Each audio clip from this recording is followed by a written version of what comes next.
Life is not lived solely in stories. Yet this is the way we talk about our lives, in moments that must impart a lesson. Consequently, in much of the literature on work and life, our tale would begin with a recitation of dark moments. A snowstorm threatening to maroon me in Los Angeles while my husband is in Europe and my 3 young children are with a sitter in Pennsylvania who wasn't planning on keeping them for several snowy days straight.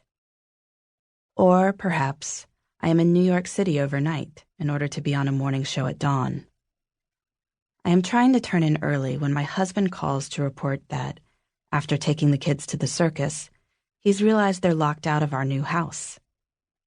He's in problem-solving mode, calling me to get the numbers of people with a spare key, and when they don't pick up the phone, letting me know that the locksmith will be there in 2 hours. I shouldn't worry. They have adequate bottles. But of course, the net result is that I'm pacing around my hotel room, picturing my 5-month-old baby out in the car in the middle of the cold night. How am I supposed to sleep after that? I could begin with such tales and then lament the craziness of modern life and the impossibility of having it all. Ever since The Atlantic put Anne-Marie Slaughter's manifesto on this topic on the cover and scored millions of reads, it's a truth in media circles that the phrase, "can't have it all," lures women in. Tales that let us be voyeurs to such foibles draw clicks. People hunt for more extreme examples. An editor seeking submissions for a book of such stories suggested, as an example of what she wanted, getting a text message from a sick child while flying an F-16 over Afghanistan.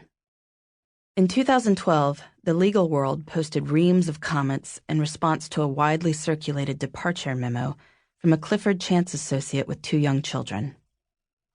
In it, she chronicled an awful day, describing middle-of-the-night wake-ups from the kids, a colleague who sat on a note until daycare was closing, a bad commute, a not exactly helpful husband, and a long to-do list waiting for her after she wrestled the kids into bed.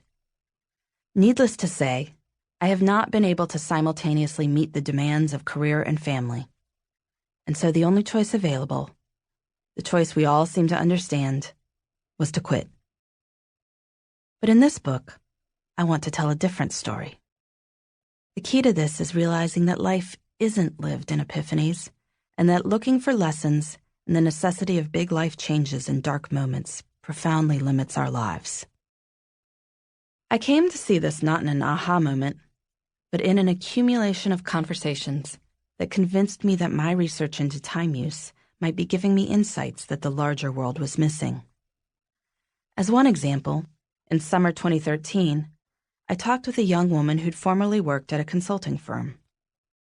She was thinking of starting a coaching company that would counsel women like our Clifford Chance heroine to negotiate for part-time or flexible work arrangements. It was a perfectly good business idea, but her explanation for why she liked the concept stuck in my mind. I looked at the senior women in my firm, she told me, and there was no one whose life I wanted.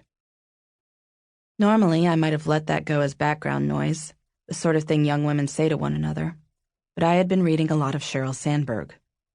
So I began formulating a response that I eventually realized needed to become its own treatise. It starts like this.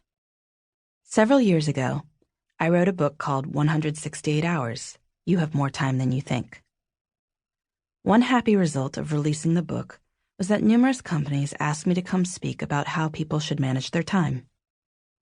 To make my workshop more useful, I started asking a few audience members to keep track of their time before our session.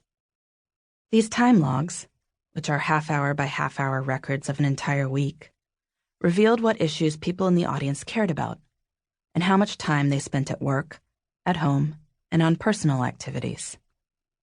I'd analyze these logs with my audience guinea pigs so I could talk about the challenges people faced. These audience members could then tell their colleagues how they dealt with them. Our sessions were interactive and, I hoped, enlightening. I speak to all sorts of audiences, but often the women's networking group at whichever company I was visiting decided to sponsor my talk. Many of the time logs I collected for my talks, therefore, would come from the female executives who ran these networking groups. Many of these women had children. And over time, I noticed something. Their lives didn't look that bad.